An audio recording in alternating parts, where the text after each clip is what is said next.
Welcome, age of vintage society.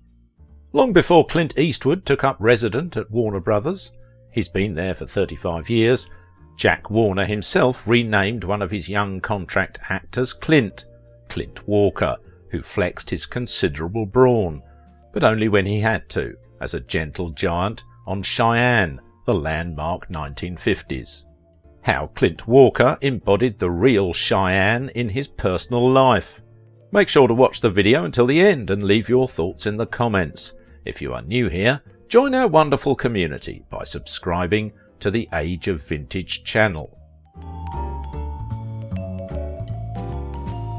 Clint Walker, the other Clint. Clint Walker had a kind of personality that convinced you he was uncomplicatedly good, sort of clean-cut all-American, combined with the fact, and I'm not ashamed to say it, that he was a perfect specimen of physical manhood, not just handsome, but insanely large. 6 foot 6 inches tall, and yet perfectly proportioned, not skinny or fat as such tall men usually are. For example, Fez Parker and Jimmy Stewart on the thin side, and all those ex-football players on the fat side. His arms were like most beefy guys' legs. It's fairly crazy that he wasn't tapped to play Superman. He would have made a better Superman than any other actor I can think of, including the guys who actually played him. Clint Walker was born Norman Eugene Walker in Hartford, southwestern Illinois, to Gladys Hulda, a Czech immigrant, and Paul Arnold, who was from Arkansas. He was a twin and is of 1/4 Cherokee descent. Growing up in the Depression era meant taking work wherever you could get it, and Walker found himself working at such jobs as Mississippi River boatman, carnival roustabout, and golf caddy. He quit high school at age 16 and at age 17 joined the Merchant Marines in the last months of World War II. After the war he worked his way cross-country, including working in the oil fields in Brownwood, Texas, and wound up in California, where he worked as an undercover agent for a private detective agency on the Long Beach waterfront. After a while he took a job as a security officer at the Sands Hotel in Las Vegas. It was there that he met quite a few Hollywood people who told him that his size, physique and good looks would serve him well in Hollywood, and that he should go to Los Angeles and give it a try. Henry Wilson was the person who gave Clint Walker a chance to appear in his movie Bowery Boys. With the help of his friend who works in the film industry, he got a few more opportunities to appear in movies in small roles. Warner Brothers, who were making Western kind of TV series, hired him and gave him a lead role in one of their TV series, Cheyenne. He has also sung many songs for the series. In Los Angeles he was hired by Cecil B. DeMille to appear in The 10 Commandments starring Charlton Heston and Yul Brynner. He had a meeting with the film's legendary director Cecil B. DeMille, but was late after stopping to help a woman change a tyre and feared he'd blown his shot. DeMille agreed to interview Clint in person, and what happened next reads like a movie script. It will also tell you a lot about Clint as a person. I was driving down the Hollywood freeway on my way to Paramount Studios, and I saw an elderly woman trying to change a tyre. It was obvious that she couldn't handle it, so I stopped and changed the tyre for her. She asked me, "What do I owe you?" And I said, "You don't owe me a thing. I was happy to do it." She then said, "I hope I haven't made you late for anything." And I said, "Well, as a matter of fact, I have an appointment with Mr. DeMille at Paramount, which may lead to an acting job, but I'm sure it will work out." I arrived at Paramount over an hour late and was made to sit just outside Mr. DeMille's door. Then he said in a commanding voice, "You're late, young man."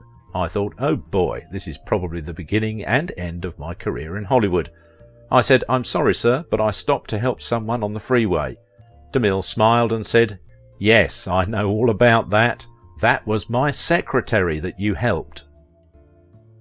Walker was cast as the captain of the Pharaoh's Guard in the movie that came out in 1956, and from that point on, a kind of positive karma followed the big man around. And why not?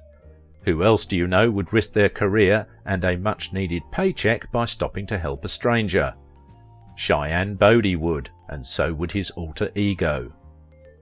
I think they had all the leading men available in Hollywood to test for Cheyenne 2 days in a row, and they had me test with them, Walker recalled in an interview. The first day I was very, very nervous. I could see all these people that I'd seen in pictures over the years, and I thought, I don't stand a chance. The second day I thought, I'm not going to get the job anyway, so why don't I just relax and enjoy it, which I did. The next thing I heard about 4 days later was Jack Warner reviewed all the stuff, pointed to me and said, "That is Cheyenne."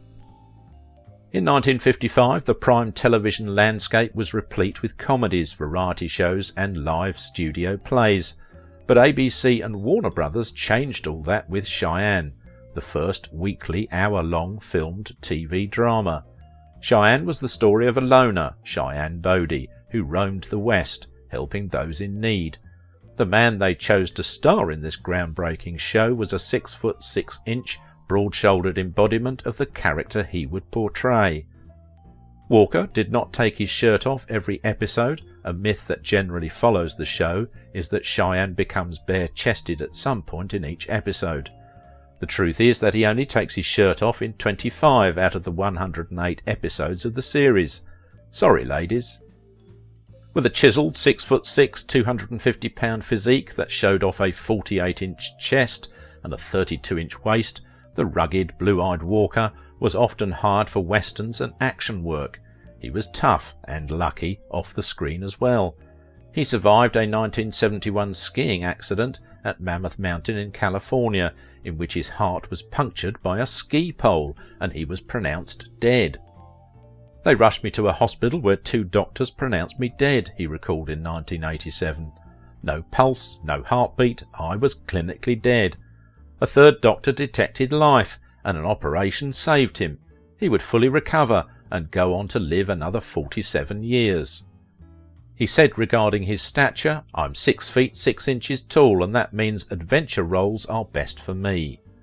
Walker made Cheyenne a rousing success, so much so that Warner Brothers cranked out dozens more hour dramas, most of them westerns, and ABC became competitive for the first time in its young history.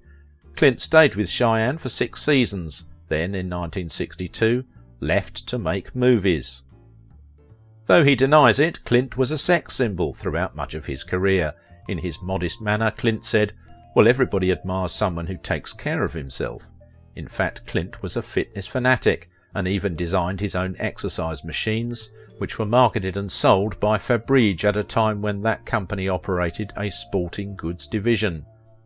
"I stand 6 feet 6, and to make a fair fight of it, I either oppose a heavy who meets me eye to eye, or they toss in 3 shorter actors to sort of even the odds."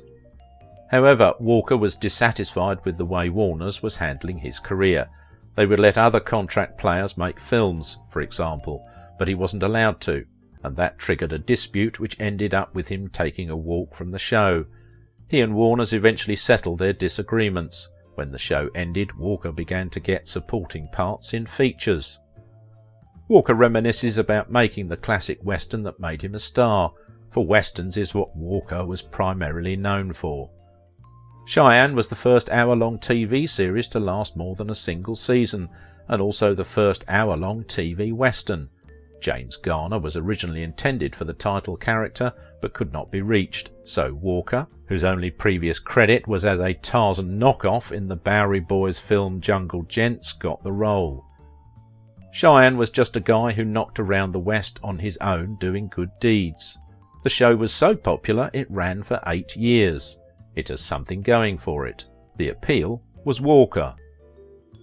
His well-built body, along with expert acting skills, got him many offers to act in films like Fort Dobbs, Yellowstone Kelly, Gold of the Seven Saints, and much more. Even though he was busy making films, he used to act for TV series regularly.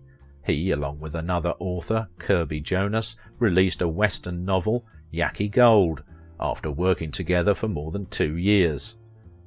He did fewer films during the fag stage of his career, and his last released film was Small Soldiers, which was released in the year 1998. He was arguably one of the most famous actors during the decades of the 1960s and 1970s. The handsome, blue-eyed actor was the terms mountain of a man, or Man Mountain were often used to describe him. Walker won a Golden Boot Award in 1997 and a star on the Walk of Fame decades earlier in 1960. He was married 3 times. Clint Walker's first wife was Verna Garver, who he married in 1948 before his acting career began, and divorced in 1968. Clint and Varna had 1 child together, Valerie, while the couple was living in Las Vegas. In 1974 he married Giselle Hennessy, who died of cancer in 1994. He then married Susan Cavallari in 1997. They were married until his death in 2018 at the age of 90. He is survived by his 3rd wife and his daughter. He enjoyed a successful career. The thing he finds most gratifying are the emails and letters he receives. I have stacks and stacks of letters that are so wonderful.